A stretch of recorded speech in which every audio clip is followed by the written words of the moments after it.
This is Take 5 with Bentley, Nevada. In the studio once again today is Steve Gaskell. Steve is the principal for product security at Bentley, Nevada, and that means pretty much everything in the portfolio when it comes to cybersecurity comes underneath his umbrella. And we've been talking specifically about Orbit 60 and the certification to IEC 62443. That's really the default standard that seems to be used with industrial instrumentation right now. And Steve, we were talking a little bit offline, but I think the takeaway is this was not a product that got developed in a vacuum and then will be thrown over the wall to some certification agency. You were looking deeply at 62443 as you put the user requirements together, as you started to design the platform. And so it's actually been designed with compliance in mind right from the outset. That's correct, yeah. And that's how we developed we use JAMA as the tool for our requirements management. So yeah, literally each one of those security requirements ties back to a section within IEC 62443. So that process was anticipated, sounded like to some extent you've actually even done some preliminary third-party testing. It's not certification, but talk about that a little bit. Yes, the third-party test, it was initially approached as a black box test. We didn't tell them a whole lot about the device. We gave them IP addresses, and that was about it to start with. And then as they couldn't find any openings, any backdoors, any way to compromise the system, we gave them a little bit more information.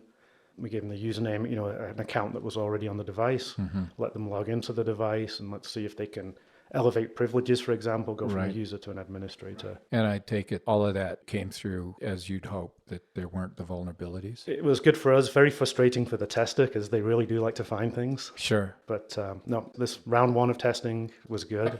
It's going to be a continuous battle, though. This is not a one-shot thing and you're done. It's a completely iterative process. And what we did with Orbit 60 was there's obviously a lot of security requirements in the standard, and we broke them down into what we call defensive security requirements, then the proactive security requirements, and then the enhanced requirements.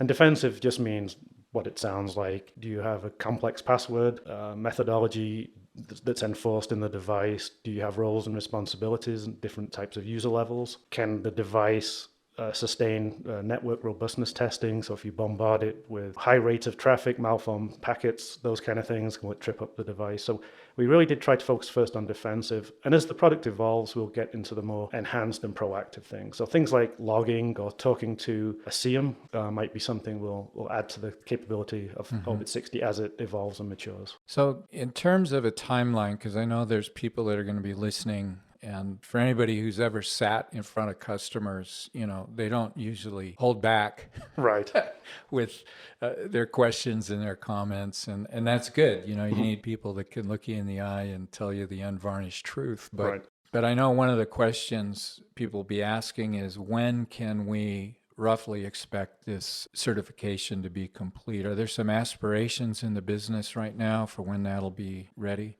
Yeah, so the business would like to strive for 6 months for that timeline. Our early estimates are it's a 12-month exercise. So I think we'll come to some kind of agreement in the middle there on what the reality will be. So.